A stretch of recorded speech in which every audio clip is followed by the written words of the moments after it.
So today, we're going to focus on competitors. So specifically, before we dig in, and I'll give some intros and all that stuff here in a second. Just a couple things, because people always ask, yes, the webinar is going to be recorded. We'll send it out in a couple days when it's processed. If you have questions that come up, we would like to get to as many of those as possible. So there's a Q&A button here at the bottom of the Zoom screen. Make sure to click on that, and we'll help answer any questions that you have. First guest, Tim Harsh. He is the CEO at Owler. And I think one thing that's really cool about Tim's story is he's sort of been there from the very beginning. And you said on your LinkedIn, starting from an idea and a kitchen table. So we'll have to get kind of the backstory on that here, Tim. But Tim, it's good to have you. Sarah Brazier, we've collaborated a couple times before on podcasts, and I think one other webinar. Sarah's a mid-market account executive at Gong and posts a lot of really great sales content on LinkedIn. So it's really great to have you two. You guys ready to dig in? Always. Let's do it. Cool. So I think one question, just to kind of start it off, one thing I would love to see from everyone in the chat, how do you incorporate competitors into your outbound or selling process? So do you name drop maybe your prospects' competitors? Do you bring it up during sales cycles? Let us know in the chat. How do you incorporate either talking about your competitors or your prospects' competitors? How does this come up in your sales or outbound process? Let us know in the chat. And we're kind of curious just to get a pulse check for these two on how people talk about this. Megan sharing what I hear our service does better. Justin doesn't bring them up.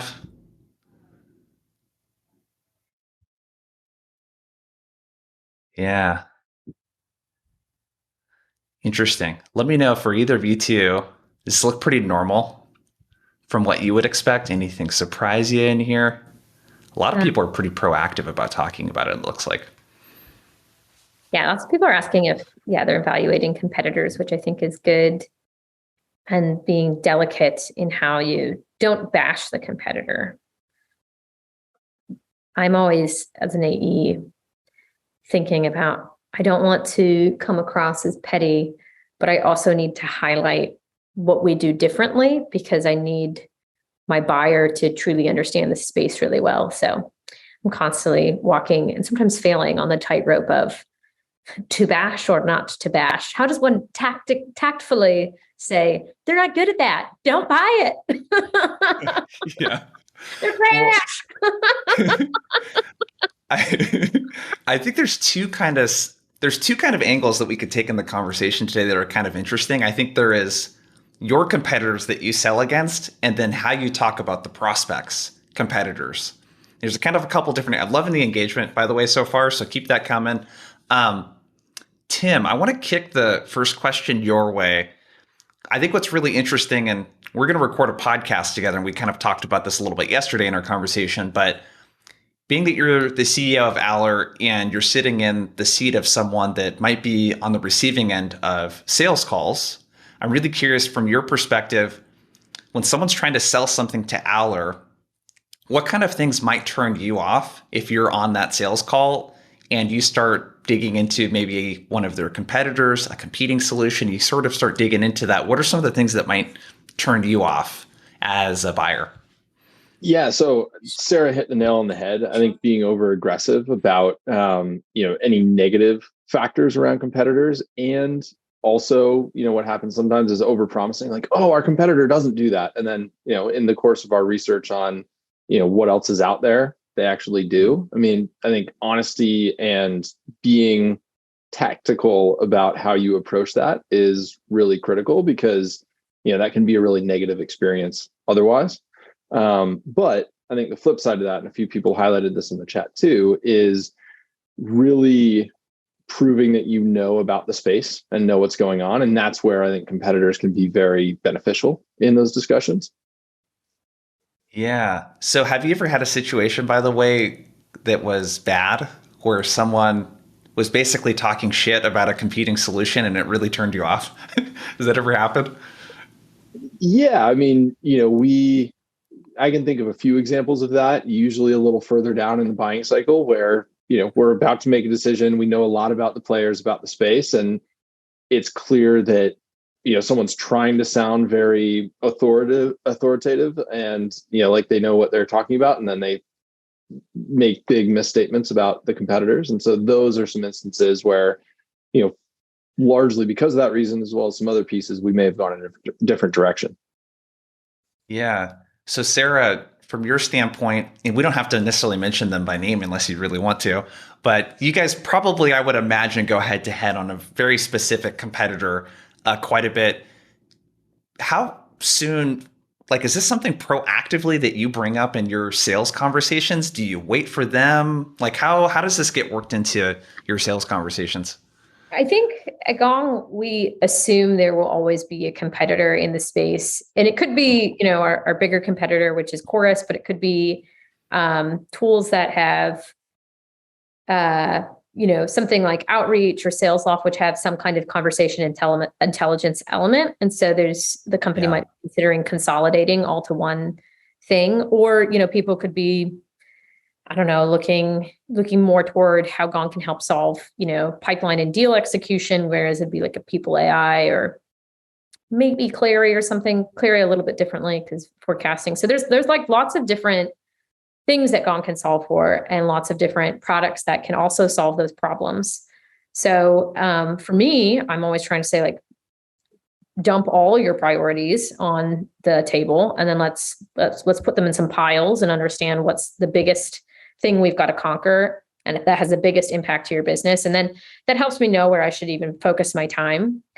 But I'm always going to assume that there's a competitor involved, and I will ask about that pretty early on in the buying cycle, because it also helps me understand how serious they are about evaluating.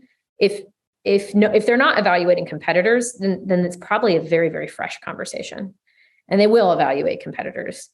Or they've bought Gong like 5 times and they're going to try to avoid it. But if, everybody, people buy by committee. So someone's going to say, the CFO is going to say, did you evaluate competitors? And they have to say yes. So the answer is always going to be, yeah, there's going to be competitors involved. And then, for me, I think the biggest way that I can differentiate our product is to get the customer to use our product. Because I think where I can lose a deal is if we sit in a spreadsheet and we're doing like an RFP, and it's just like, do you do this? Well, yeah, we both record calls. Great. Zoom records calls. Do you transcribe? Yeah, we transcribe. Course transcribes. Salesloft transcribes. Zoom transcribes.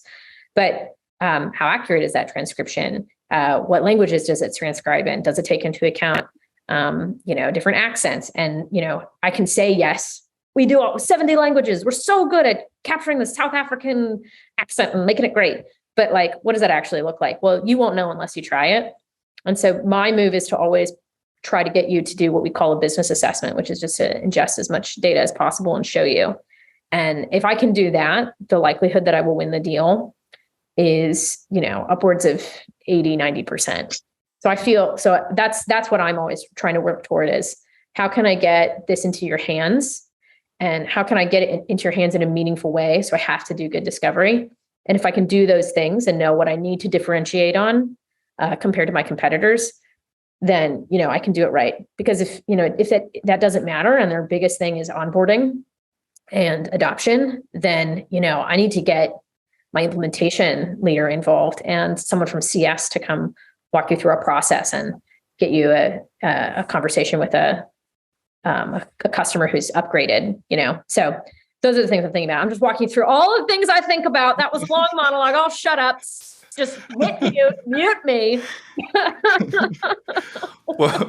well, I heard a couple things there that were, I heard a few things that I thought were kind of interesting there that I think would be good to kind of double click into.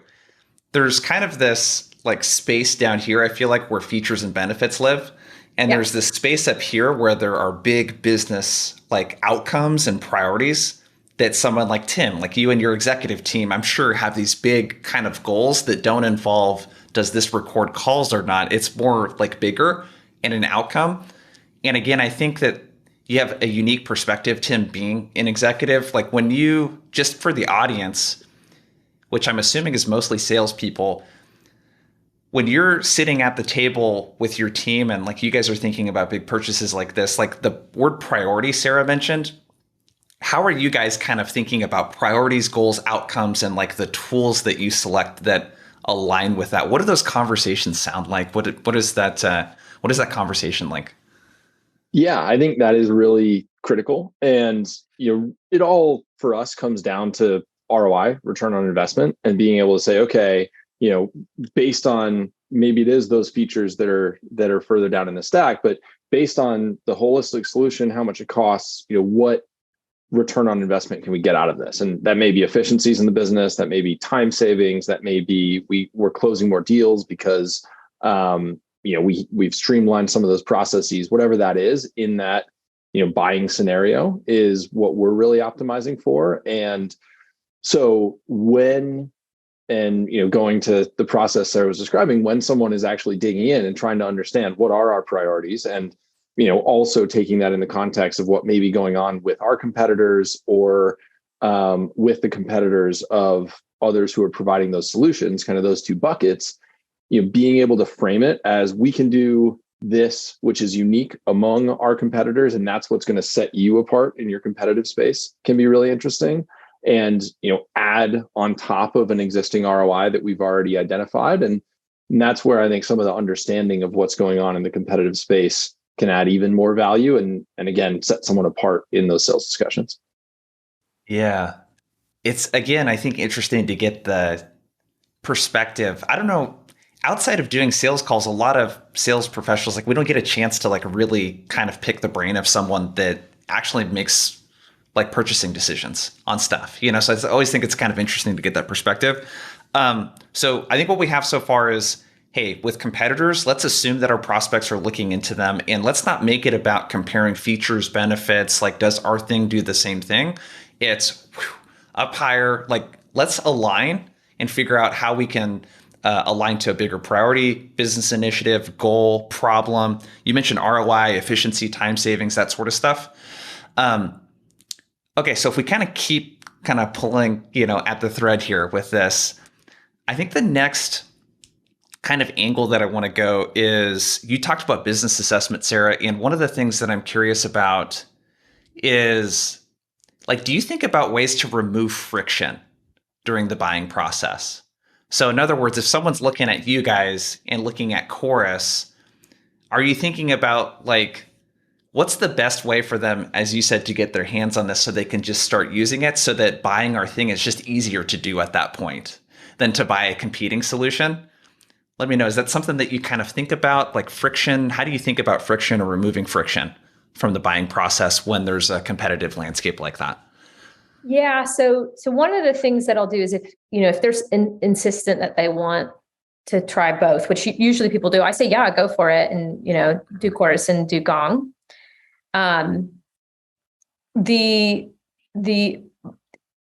We've gotten really, really good at spinning up instances and getting implemented really fast to do this. So it's an area where I can differentiate in terms of onboarding you onto a product in a very short period of time, showing you real insights and value in a very short period of time. So I want that to happen.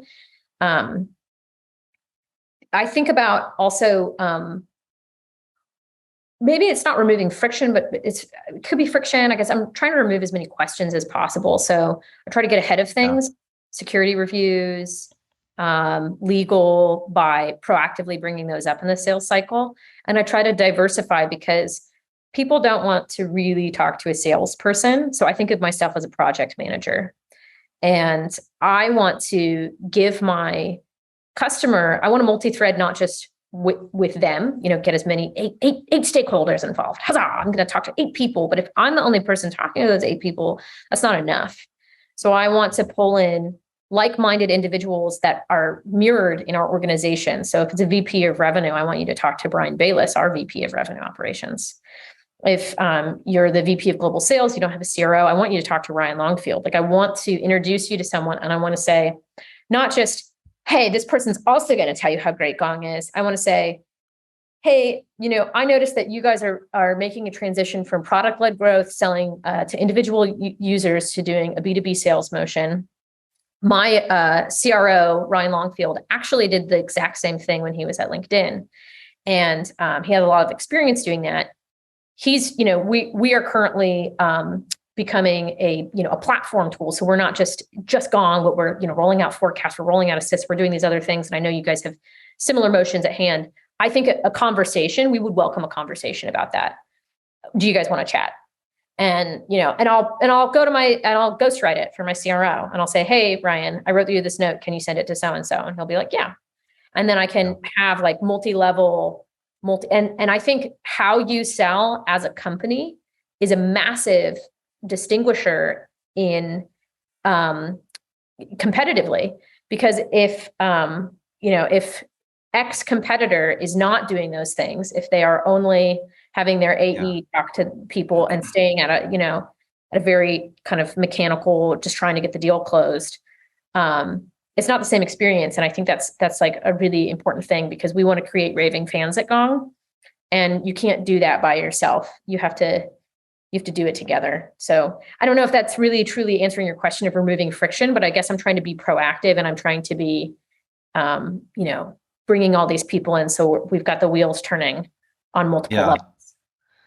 Well, it does in a way, maybe not necessarily remove friction, but it adds value to the actual real value. Because, in sales, we always say you got to add value. And I don't know about you two. I was always like, what the hell does that mean? Add value? Can you give me an example of what adding value is, And this is a tangible way that you can add value to a prospect by introducing them to a peer at your company. They can actually have a really good conversation and take something away from that.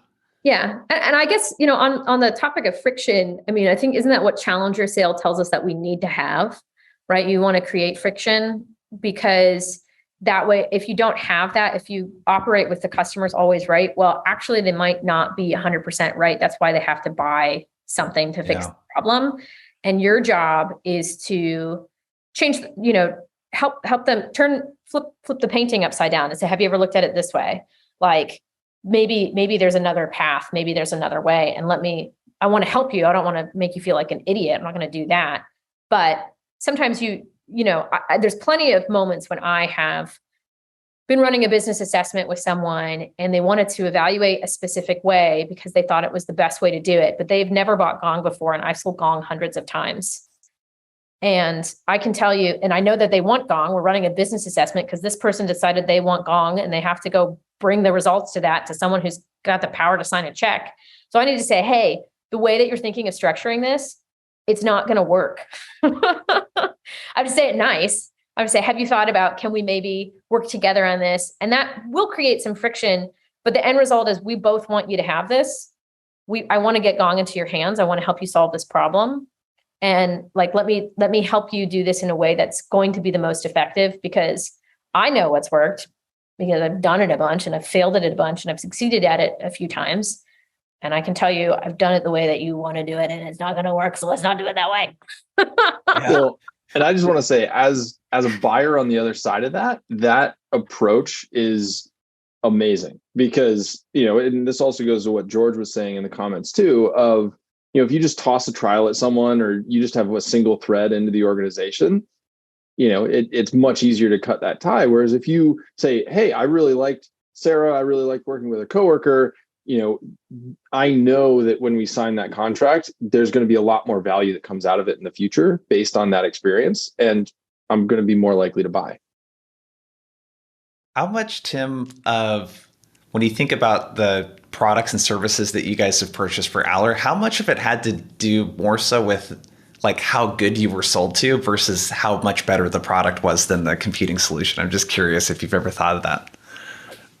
That's a really interesting question. Thinking back on some of our larger purchases, I think a lot of the time, prices and offerings can end up being pretty similar between a lot of different companies. And a lot of the time it does come down to how that sales motion goes and whether you like who you're working with. And, that's harder to do over Zoom. That's harder to do remotely, but it still plays a really big role in decisions, especially when, the offerings are otherwise extremely similar, which, is not always the case. I mean, maybe there's a key piece of functionality that means you have to go in one direction, but more times than not, I think that's not the case.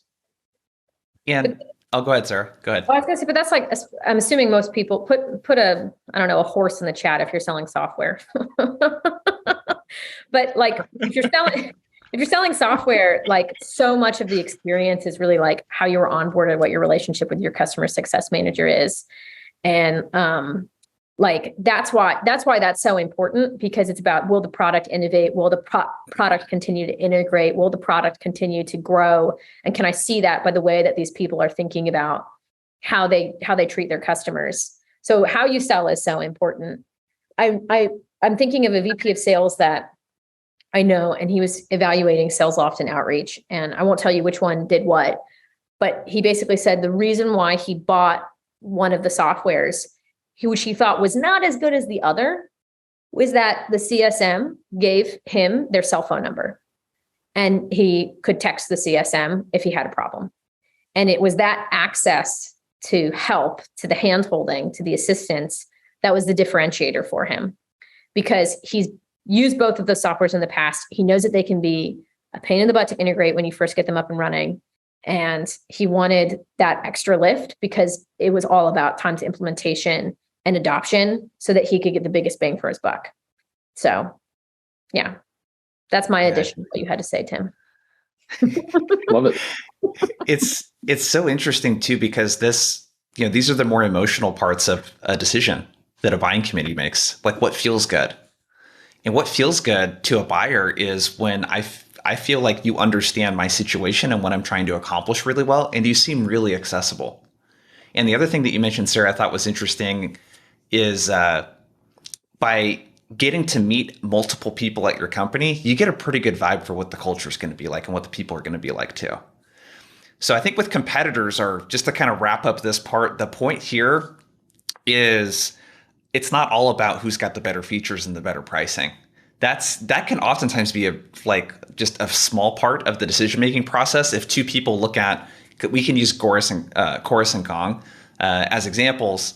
Like, there are clear things that you two do differently, but from the buyer's eyes, maybe they don't necessarily see it like that. You know what I mean? And it's just a decision of like, who understands me better? Who do I feel like can get the results that we need, and who's going to help us implement this thing effectively? It's kind of interesting. If we kind of shift gears into, we've talked about competitors, like our competitors, let's talk about our prospects' competitors.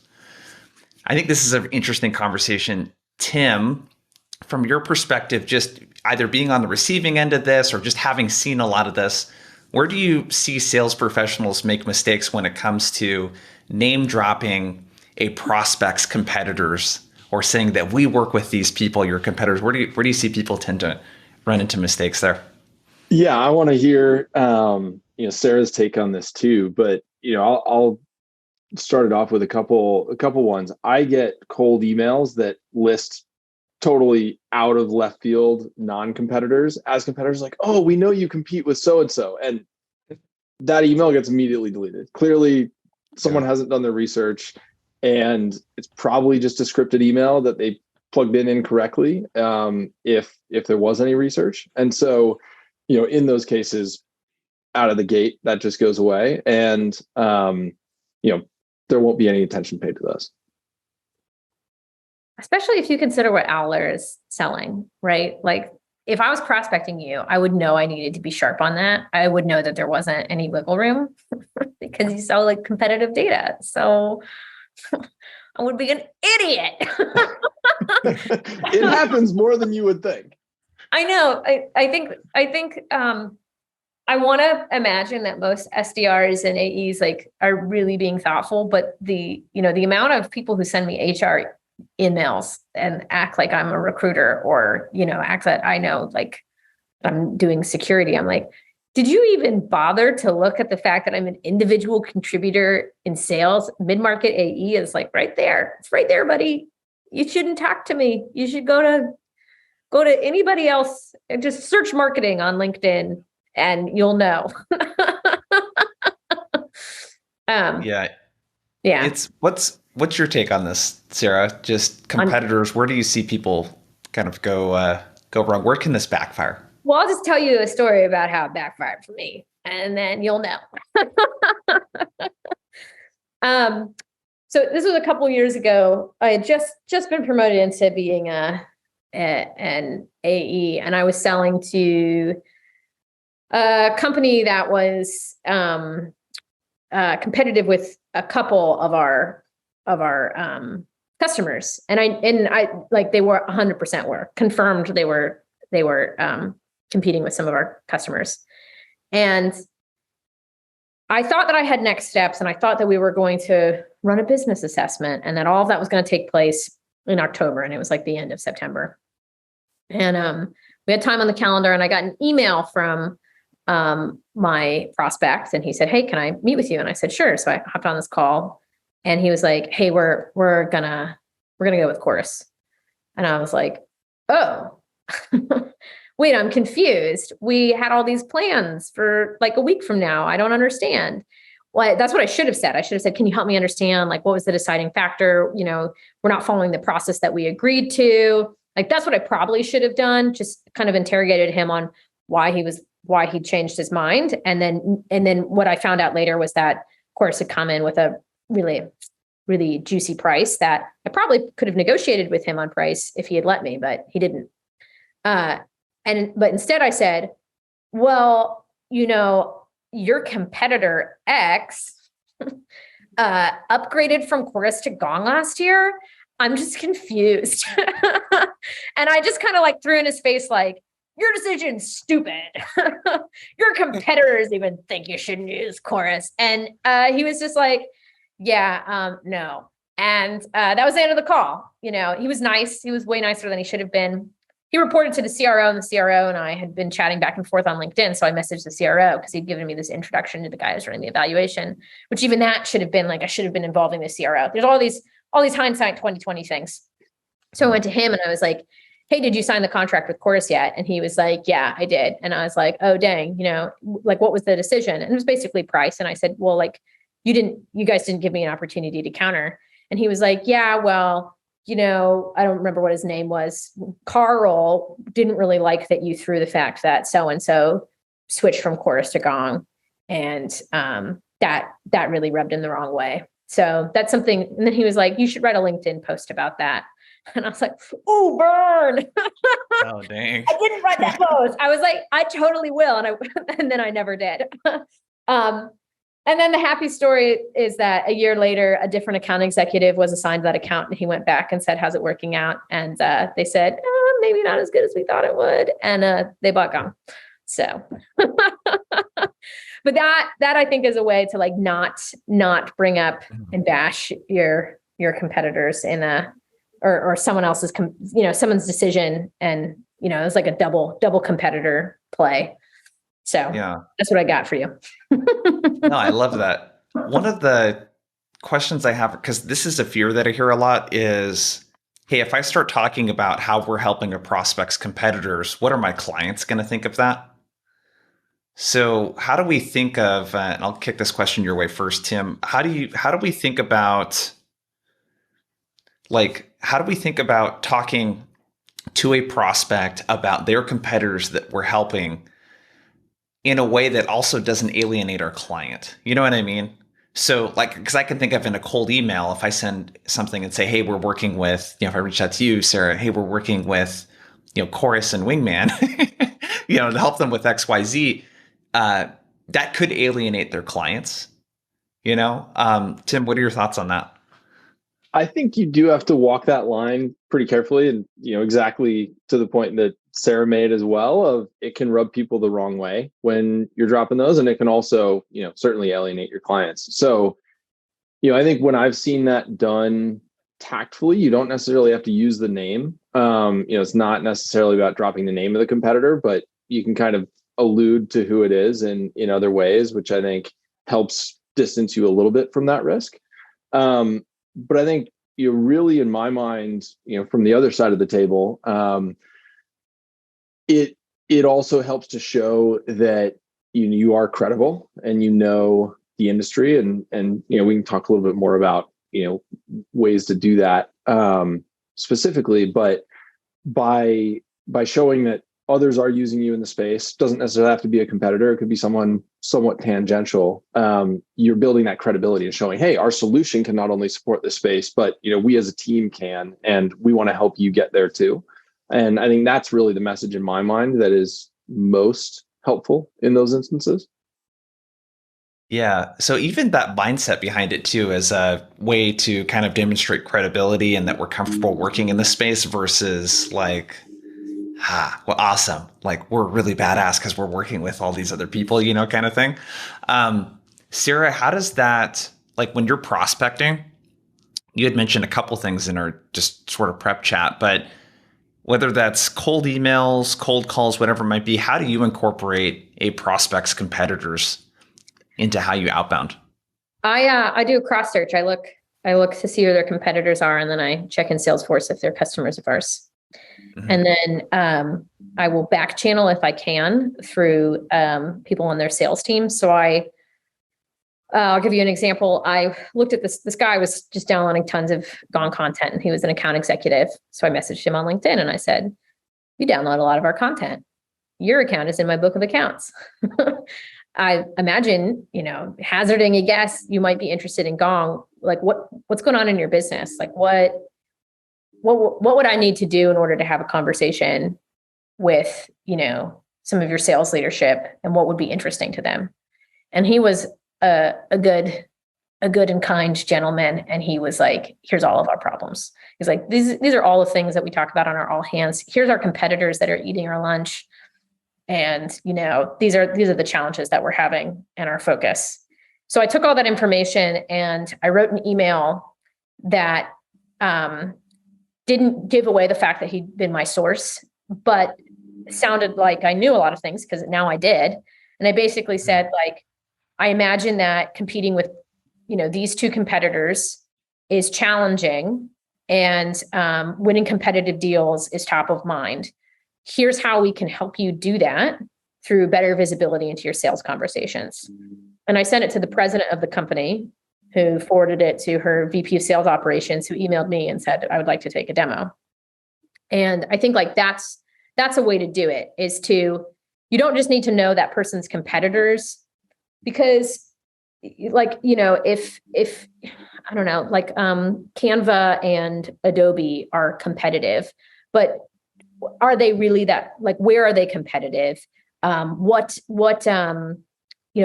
Is Canva focused on product-led growth? Is Adobe selling B2B? Who cares about what? How do they sell? Where does the majority of their revenue come from? These are really important because, for me, if I'm selling to an organization and they make all of their money from the SMB market, and someone who seems like they're competitive is actually selling to the enterprise, they might not run up against each other that often.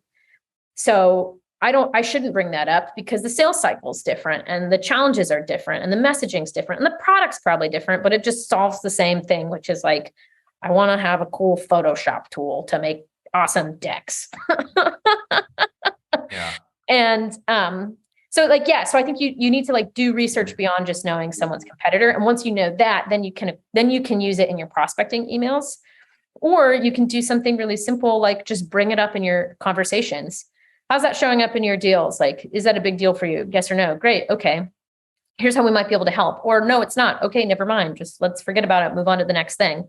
But I drop customers' competitors' names all the time, just to see how they react and see if we can, dig into that. And then, understanding that will help me navigate the conversations better and, know if I struck a nerve and see if I can, dig into it and use it as a way to sell Gong better and solve some of their problems. Yeah. I think there's a couple really kind of key takeaways there that I want to make sure don't get glossed over. It sounds like take a bottoms up approach with some of your accounts, where you'll actually reach out to individual contributors at those accounts and ask them like questions to get intel that you can then bring up to an executive. Yeah. Yeah. Yep. Multi-threading is it's your best friend. Yep. And people buy by committee, and you should talk to as many people as possible. And you shouldn't wait for your champion or, your influencer to bring those people to you. For example, I have a meeting on October 3rd with like a bunch of people and I have to demo them Gong, and they run all different kinds of departments and have all different kinds of problems. So I just emailed all of them and I was like, hey, we're meeting on October 3rd. Can I meet with you before for 30 minutes to get to know you? And before I got on this call, I was talking to one of those people, and his problems are totally different than the big use cases that are the most important for the business that I will have to demo. But if I just demoed those to him on that call on October 3rd, he would be like, that's interesting, but I don't care. But now I know what his problems are. So we got to like dive into that together. And by the end of the call, he said he would advocate to his boss that boss should advocate for Gong. Great, tick in the box for me. And he said that he would volunteer his team to be part of a business assessment when we get to that part of the process of the sales cycle. So I just turned a yellow light to a green, and I've got a new advocate. So yeah, anyway, I could keep going. I drink too much coffee. Just mute me, Jason, mute me. No, it's all good. I'm seeing questions pop up in the chat too. Just a reminder, use that Q&A button if you can at the bottom, and I saw Adam dropped a question in there. We'll get to as many as we can. So I think a takeaway just for other people, even if you don't sell a product to salespeople, I work with companies that sell customer experience solutions, marketing solutions, engineering to data people, whatever it might be. Look at the individual contributor type people at that company, and those are great people to ask who their primary competitors are. Because like you said, you don't want to make a mistake of dropping Canva into an email with Adobe, because they're going to be like, yeah, we don't really compete with them on the enterprise. Like our sales team doesn't compete with Canva, So I think that was a really good insight. Tim, and again, just kind of shifting the seat here on the receiving end, what would you think of if you got a cold email or a cold call from a rep who had already done this research and like maybe talked to several people on your team before approaching you? Like, what would you think of that approach? Because this is like, I feel like a super underrated play, because it requires a lot of work actually to to do this. But what would that do for you? What would you think of that?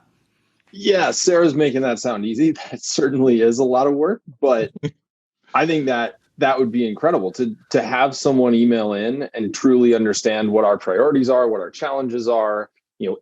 Maybe we're facing big competitive pressures, maybe we're not. And if so, including some, hey, we noticed this is going on in your competitive space. Here's some ways that we would be able to help you have an advantage over those competitors.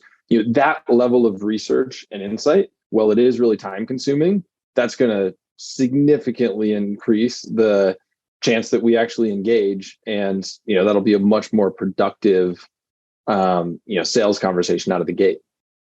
Yeah. How willing are you, just out of curiosity, do you respond to cold emails actually that you get? I used to respond to every email, and I'm an inbox zero guy. I can't anymore.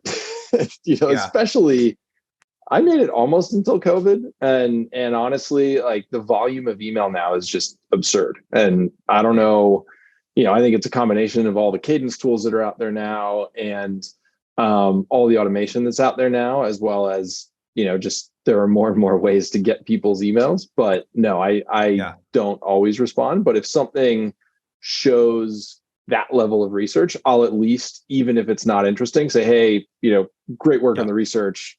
This isn't a priority for us right now. Versus if it's just hey, how's the weather today? That'll just get deleted. Yeah. I ask that because sometimes I think there's an unreasonable expectation that we ask for a meeting from an executive or someone in the C-suite, and like these people are not just going to hop on random demo calls with sales reps. You know what I mean? Like they need to know that they're going to get something from that. This person knows the space. They've done the research. Like you don't get to ask very many questions, at least in my experience and with my customers. Like when you hop on with a senior VP or someone in the C-suite, you don't get to just ask them 20 questions in that first call. Like you need to actually come armed with a lot of insights and things to, kind of share. And you don't get that unless you're doing, Sarah, what you have kind of outlined, this like groundswell type of approach, this multi-threading where I'm like having these conversations beforehand and bringing them up. Sarah, you had like a couple of really tactical things that you do with your cold emails. One was competitors, like using them in subject lines and then kind of working them into CTAs. Do you want to share a couple of those things? Because I think those are some really tactical ways that the people watching and listening can incorporate them into their cold emails. Yeah, I think it's something really simple as like how competitor does blah. So how ZipRecruiter sells in competitive deals, or whatever. And then the call to action is, would you be interested in learning about how ZipRecruiter does this? It's that simple. Like, I think we like to overcomplicate things in our prospecting, and we really don't have to. So yeah, subject line is just put the competitor name in the subject line and talk about what they do. Or you could also do getting the edge above competitor is the same thing. But like those have always served me really well. Or if you listen to if you're reading a 10K or quarterly earnings report or an interview and somebody mentions that, your CEO's take on competitor. Great. If you put this, and don't say your CEO, put the CEO's name, Amit Bendov's take on Chorus. Whoa, I'm going to open that up. So like those things I think will grab someone's attention. And then especially if you can relate it back, be relevant. Don't just say, hey, you've got a competitor, but relate it back to something else that's going on in their business. That will strengthen the quality of your email. So if that company just acquired a bunch of other companies, and now they've got 15 new competitors, like competitors ABC after your acquisition of XYZ, that could be really great. But yeah, just something that says like, I know the space, I know you, and I want to have a conversation. I had another thing that I wanted to say, but it fell out of my brain. Maybe it'll come back. I'll let you know. How do you work this into cold calls? I mean, I think it's like, well, first, so you can say anything on a cold call as long as you sound calm, confident, and kind. And the way to do that is stand up and smile, or like put yourself in like the most like relaxing position ever. If you get nervous, I make cold calls like this. It really helps. But I might call you and say, hey, Jason. I know you work in doing a lot of sales training, and I'm curious, like, what are you doing to distinguish yourself from heavy hitters in the space, like, I don't know, JB Sales? And you're probably going to say, well, I do ABC things, or actually we don't really compete with them. It doesn't really matter what your response is, because then I've got you to start talking to me, and then I can, transition into some kind of question and answer. I've got lots of opinions on cold calls, but I think the objective of a cold call is to start a conversation and find out if someone has a problem. So come in with a hypothesis. And if you just say, correct me if I'm wrong, but blah, people love to correct you if you're wrong. And then if it's a competitor, if it's a big deal, but just have a go. As my British friends say, have a go. All to play for. It's those unsure tones that Will Allred from Lavender talks about a lot with emails. And I find the same thing applies with your cold calls. Hey, correct me if I'm wrong, but it looks like the big competitors in your space are, or you might be running up against so-and-so in deals, et cetera. Even when you know what it is, like having that unassumptive tone, if that's a word, unassumptive, there, and allowing people to correct you is pretty powerful. So there's a couple of really, really tangible ways that you can work that into your emails. I want to get to just a couple of questions here. Okay, so Jared Fisher asks, if they bring up competitor X in a call or meeting and you're working with them but have not name dropped yet, should you immediately say that you work with them? How would be the best way to go about that situation? What do you two think? I don't know. Why wouldn't you? Why would you withhold information from a customer? It's like, I mean, I'm like, if someone asks me pricing, I'm going to show you our rate card price on call one. Sure, I'll show you pricing. Like, based off of what you told me, you're probably in this range, but we won't know until we get to the part where we have to do the negotiation. But sure, I'll show you what our pricing looks like. I'm not trying to hide that from you. Do you work with so-and-so? Yeah, actually we do. Why do you ask? Yeah. Are they coming up a lot in your deals? Is that, yeah. Okay, great. And then I can understand why. I'm sure there's probably a reason why you would say no, but I can't think of it right now. So I think one would be NDAs. Like, Yeah. if you're working with a government client or something, or certain clients that are very adamant about that. But yeah, I think in general, as long as that's not in place, I agree. I don't know if I can answer that question. I'm under an MNDA. Well, there it is. Like, you say, we play with people in that space, so we have some MNDAs in place. So I wouldn't necessarily be able to answer that. I'd have to check in Salesforce anyway. Well, I think you two sort of nailed it. What's the purpose of that question is really the more important thing to figure out than answering yes or no if I work with a competitor of theirs or not. Because there's usually a reason that people are asking about that, and you actually might be able to tie your solution to that reason too. So error on the side of transparency, it sounds like is kind of the consensus. Okay, I thought this was a really interesting question from Adam O'Neill. If we know the person we're talking to made the original decision to go with a competitor, any strategies on how to help them save face inside their org so they're more open to make a change? What do you guys think? So my thought on this would be provide context on what's changed since they made that decision. Has the competitor done layoffs? Have they been acquired someone else, and therefore, they may have been distracted? Has their growth slowed down? And simultaneously, what has gone on in your business? Maybe your business raised a big round of funding, doubled the size of the team. You've launched all of these new features, and that would be a very simple way internally for that champion to save face is, hey, we bought this, but all these bad things happened. At the same time, this competitor is, at the table with us, and they've made all these improvements. Therefore, they have a better solution. It makes sense for us to switch. Would be my thought.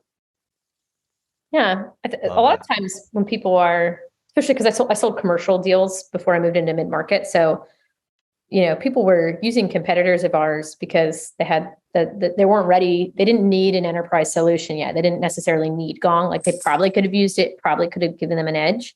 But now their team has expanded so much, so it makes way more sense at this point in time.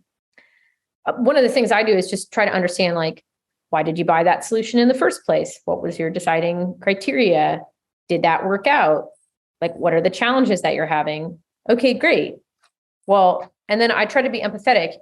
I talked to a lot of people who had that same experience, and like they did find those things to be challenging.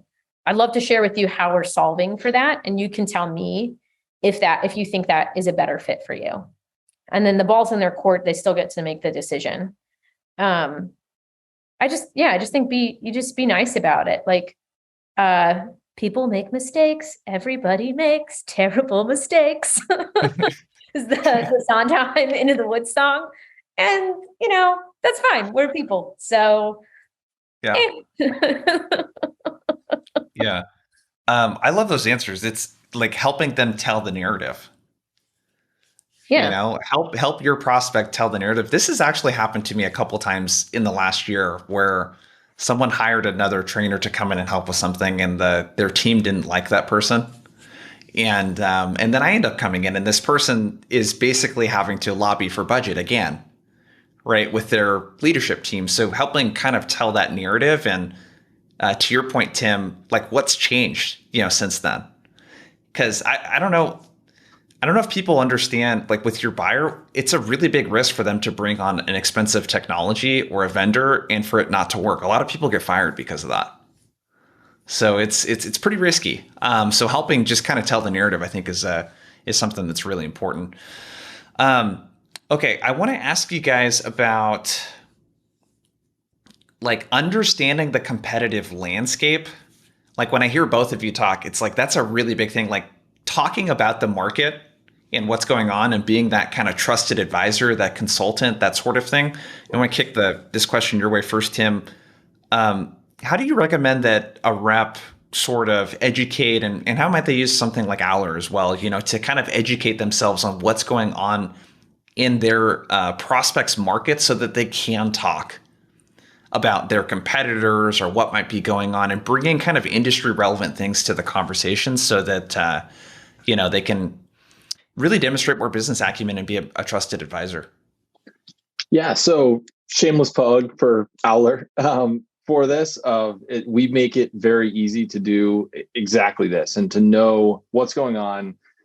By going to a company profile on Owler, you get kind of a 1-minute overview of all the key events, what's been going on recently. But the most important thing is actually following those companies. And so following your prospect, following their competitors, and then we'll push, whether it's into email, whether it's into Slack, whether it's directly into your CRM, any changes on those companies that you're tracking. And so that is the whole goal, is to make that information readily available at your fingertips so that you are informed. And it's not a big burden. You go in, you click a few buttons. I mean, the classic example is setting up Google alerts, but you don't even have to do that and worry about any, I set up something for Apple and I don't care about apple orchard, production this year in the Northwest.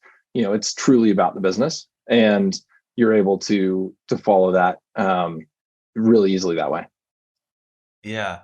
So basically, I don't know. I think about like researching prospects in industry, much like learning a new skill. So like something that, my wife and I picked up like at the end of last year was snowboarding.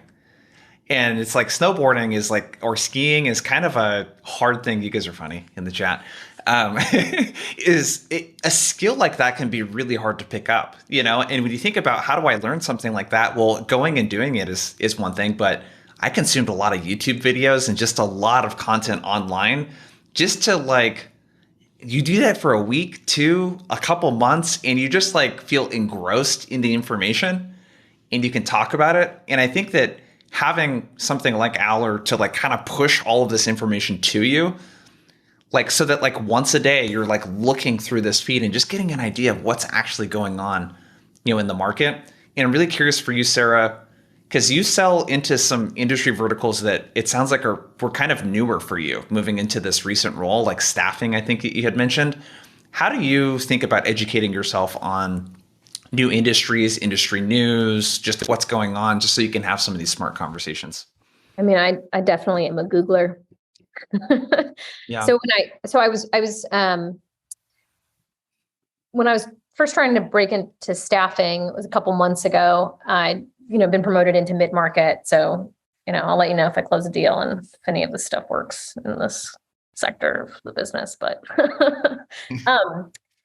when I got promoted into that, I got this new book that counts so many of my accounts for staffing. And I thought, well, I don't know what they would use Gong for truly. I have an idea, but I want to find out what their issues are. So I did 3 things. Number one, I talked to my manager, who's one of his good friends, owns a staffing firm. And I sent him an email sequence that I was writing. And I said, if you read this, would you take a meeting? And he said, these emails were good. These emails I don't care about. Great. So I've got feedback. So I made some changes. 2, I just started looking at what are the trends within staffing, what are the challenges that they have. It's high turnover, it's always a problem. Going from this massive talent market of nobody wants to work. We've all decided to live in a van and live off our savings. And so the talent pool is smaller. And then, oh no, the economy is crashing. We're layoffs. Now everyone's looking for a job. So, those are big changes, and it's affecting the staffing industry really rapidly. So pivoting speed to, change or transformation, that's all stuff that is interesting to learn about. And so you can just do a Google search and read the Harvard Business Review or whatever industry thing about what's going on there. I also read about Seeking Alpha a lot when I'm trying to find out about a business and try to understand what the bears and the bulls are saying about a certain company. And then I use Gong, and you can use Chorus, you can use any tool that's recording calls and allows you to be able to do a basic search of those conversations.